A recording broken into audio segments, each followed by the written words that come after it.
चलेंगे बिस्मिल्लाहिर्रहमानिर्रहीम. So students, today we are going to start exercise 6.3. और students exercise 6.3 में आपके पास क्वेश्चन है find the solution find the solution set of the following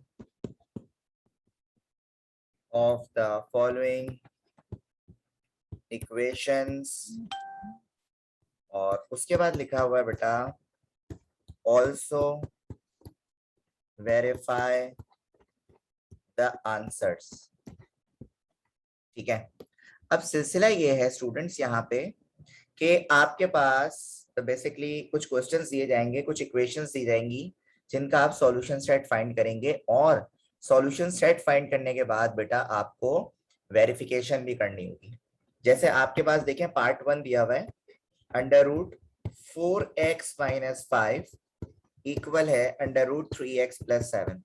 बस एक बात याद रखनी है स्टूडेंट्स, जब भी आपके पास रूट वाले क्वेश्चंस आ जाएं तो आपने क्या करना है बेटा, इसकी वेरिफिकेशन लाजमी करनी है, चाहे आपको बोले या ना बोले. जैसे अब आप सबसे पहले इसको सॉल्व कैसे करेंगे देखें. आपके पास है 4x minus 5 equal to under root 3x plus 7. अब सबसे पहले बेटा रूट को गायब करने के लिए आप लोग करते हैं स्क्वायरिंग ऑन बोथ साइड. तो मैं भी यहाँ पे यही करूंगा. मैंने यहाँ पे लिखा स्क्वायरिंग ऑन बोथ साइड. तो ये आपके पास हो जाएगा 4x माइनस 5 होल स्क्वायर. इसी तरह under root 3x plus 7 whole square. Square से रूट क्या हो गया स्टूडेंट्स, कैंसिल. तो ये आपके पास हो जाएगा 4x माइनस 5. इसी तरह स्क्वायर से रूट कैंसिल, ये हो जाएगा 3x प्लस 7. ठीक है. अब आपको पता है कि छोटा भाई हमेशा बड़े भाई के पास, मतलब प्लस का 3x वहां पे जाके क्या हो जाएगा माइनस का 3x और माइनस का 5 बेटा यहाँ पर आकर क्या हो जाएगा प्लस का 5. तो 4x माइनस 3x करेंगे बेटा आपके पास क्या आएगा x और 7 प्लस 5 स्टूडेंट आपके पास कितना हो जाएगा 12. अब आपके पास जो x की वैल्यू आई है बेटा, इसको आप डायरेक्टली जो है वो अपना सॉल्यूशन सेट नहीं मान सकते, बल्कि आपको पहले क्या करना होगा, वेरीफाई करना होगा. वेरिफिकेशन किस तरह करते हैं स्टूडेंट्स, आइए मैं आपको यहाँ पे बताऊं. अच्छा, वेरीफाई करने का तरीका क्या होता है बच्चों, कि आपने यहाँ पे हेडिंग मेंशन करी वेरिफिकेशन, और वेरिफिकेशन में आपने लिखा question root 4x minus 5 equal to root 3x plus 7. अब आपने x की जगह वो वैल्यू लिखनी है जो आपके पास आई. जैसे मेरे पास आया 12. इसी तरह यहाँ पर भी बेटा यहाँ पे आ गया 12 प्लस 7. तो बच्चे देखें 4 12 का होता है 48 माइनस 5. इसी तरह 3 12 का 36 प्लस 7. तो बेटा 48 माइनस 5 होता है 43, रूट 43 आ रहा है. और यहाँ पे भी 36 प्लस 7 रूट 43 आ रहा है. तो जब आपके पास आंसर इक्वल आ जाए, जब आपके पास क्या आ जाए बच्चे, आंसर इक्वल आ जाए, मतलब आंसर जो है आपके पास वेरीफाइड हो जाए, तो आप याद रखिएगा स्टूडेंट्स, आप यहाँ पे सॉल्यूशन सेट में लिख सकते हैं कि हाँ ये जो हमारे पास 12 वैल्यू आ रही है बिल्कुल सही आ रही है, क्योंकि ये वेरिफिकेशन प्रूफ हो रही है. तो ये आपके पास था पार्ट 1 स्टूडेंट्स. अच्छा जी, अब स्टूडेंट्स हम पार्ट 2 की तरफ बढ़ते हैं. और पार्ट 2 में बच्चों आपके पास क्वेश्चन है 3 रूट y इक्वल टू 2. तो आपने यहाँ पे लिखा 3 under root y equal to 2. अब देखें 3 यहाँ पे मल्टीप्लाई हो रहा है बेटा, नीचे जाकर डिवाइड हो जाएगा, तो ये हो जाएगा 2/3. और फिर आप करेंगे बेटा स्क्वायरिंग ऑन बोथ साइड. तो स्क्वायर से रूट कैंसिल हो जाएगा, y इक्वल टू 4/9. ये आ गई आपके पास y की वैल्यू. अब जो भी आपके पास y की वैल्यू आई है बेटा, आप उसे क्या करेंगे, वेरीफाई. ठीक है. तो मैंने यहाँ पे लिखा वेरिफिकेशन, और वेरिफिकेशन में कोई इतना बड़ा काम नहीं होता, जस्ट आपने क्वेश्चन में उसकी वैल्यू पुट करनी है बस. क्वेश्चन लिखा 3 रूट y इक्वल टू 2. तो 3 रूट के अंदर लिख दिया y की जो भी वैल्यू आ रही है 4/9 इक्वल टू 2. तो रूट 4/9 है ना ये, तो बेटा 4 का रूट क्या होता है 2 और 9 का रूट 3। तो आप देख सकते हैं कि 3 से 3 कैंसिल, आपके पास क्या आ रहा है 2 इक्वल टू 2। मतलब यहाँ भी आपके पास इक्वल आंसर आ रहा है, वेरिफिकेशन हो रही है, वेरीफाइड हो गया। तो आप बेटा सॉल्यूशन सेट में यहाँ पे लिखेंगे 4/9, ये आपका क्या हो जाएगा आंसर हो जाएगा। इसी तरह अगर मैं आपसे पार्ट 3 को बात करूं तो वो भी बहुत आसान। पार्ट 3 है बेटा √z - 8 इक्वल टू 1। तो सिंपल यही काम करना है, √z - 8 इक्वल टू 1। -8 बेटा इधर जाकर क्या हो जाएगा +8, तो ये हो जाएगा 1 + 8। तो बेटा √z इक्वल टू कितना हो जाएगा 9। तो वही बात सर, रूट को गायब करना है क्योंकि z की वैल्यू है, तो स्क्वायरिंग ऑन बोथ साइड कर दिया, स्क्वायर से रूट कैंसिल। तो z इक्वल टू 9 का स्क्वायर स्टूडेंट आपके पास कितना है 81। ठीक है, अब उसको सॉल्यूशन सेट में लिखने से पहले स्टूडेंट्स आपको क्या करना होगा, वेरिफिकेशन करनी होगी। और वेरिफिकेशन में सिंपल एक ही काम करते हैं हम, और वो काम क्या होता है स्टूडेंट्स कि z की वैल्यू को इंसर्ट करना क्वेश्चन में। तो √z - 8 इक्वल टू 1, √z की जगह मैं लिख देता हूँ यहाँ पे 81 -8 इक्वल टू 1। √81 में आप होगा आपका 9 - 8 इक्वल टू 1, और 9 - 8 होता है 1 इक्वल टू 1 आ रहा है। मतलब आपका ये आंसर भी क्या हो रहा है बेटा वेरीफाइड हो रहा है। तो बेटा आप सॉल्यूशन सेट में यहाँ पे लिखेंगे 81, ये आपका आंसर। इसी तरह पार्ट 4 पे बात करता हूं मैं, और पार्ट 4 आपके पास है √y/3 -2 इक्वल टू 3। ठीक है, सबसे पहला काम क्या होगा भाई, सबसे पहला काम तो आप क्वेश्चन लिखते हैं, और -2 बेटा इधर जाकर हो जाएगा +2। तो √y/3 इक्वल टू 3 + 2। तो √y/3 इक्वल टू 5। 3 यहाँ डिवाइड हो रहा है बेटा, यहाँ जाके क्या हो जाएगा मल्टीप्लाई। √y इक्वल टू 15, और फिर करेंगे squaring on both side. Square से रूट कैंसिल, 15 का स्क्वायर लोगे ये आएगा 225। ठीक है, लेकिन वही बात सर, पहले आप कर लें वेरिफिकेशन, और वेरिफिकेशन करके देख लेते हैं हम कि यहाँ पे क्या मामला है।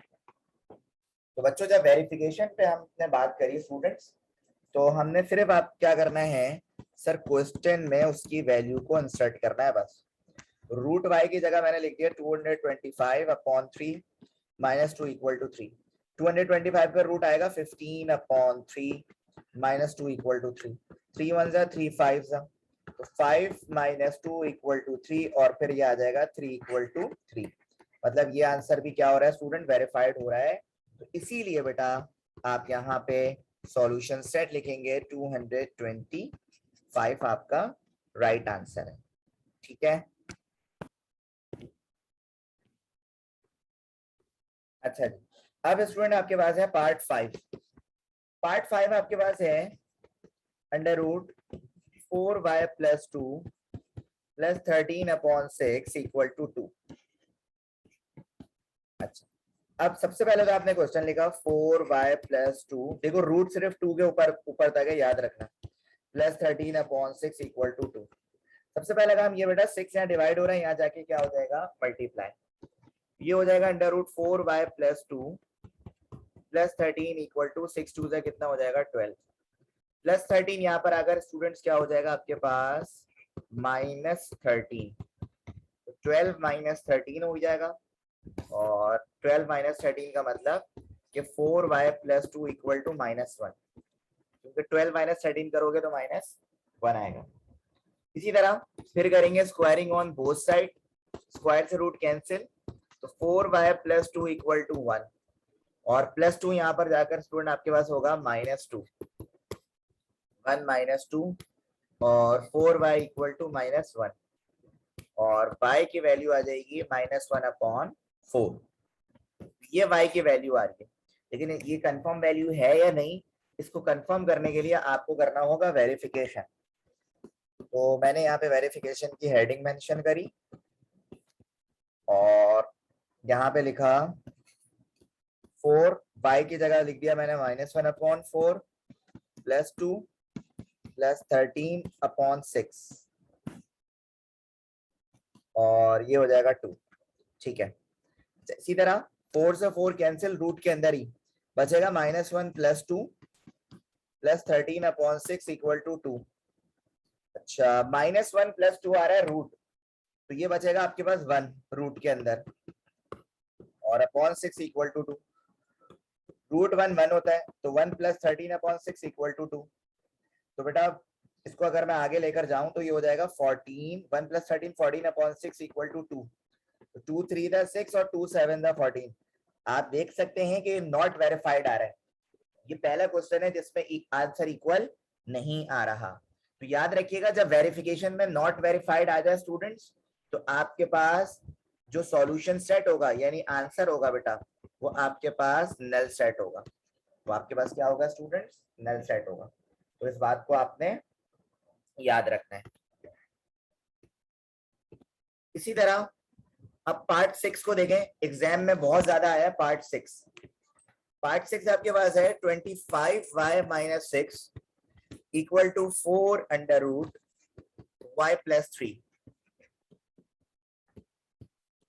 अच्छा, अब सबसे पहले भाई 25y - 6 = 4√y + 3।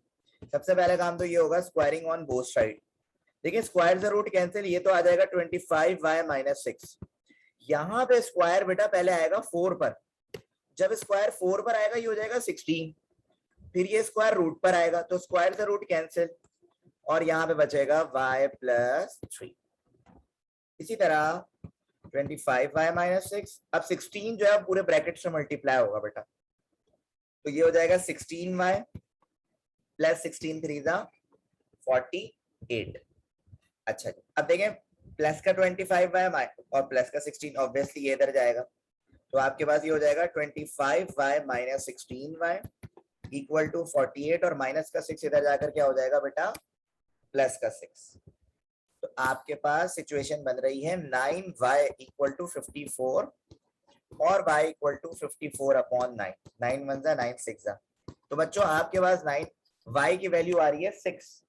लेकिन स्टूडेंट्स वही बात कि सर सॉल्यूशन सेट में लिखने से पहले क्या करते हैं, हम वेरीफाई करते हैं। तो हम वेरीफाई करके देख लेते हैं यहाँ पे कि क्या ये इक्वल आ रहा है या नहीं आ रहा। तो हम y की वैल्यू पे क्वेश्चन में डाल देते हैं। 25y - 6 = 4√y + 3।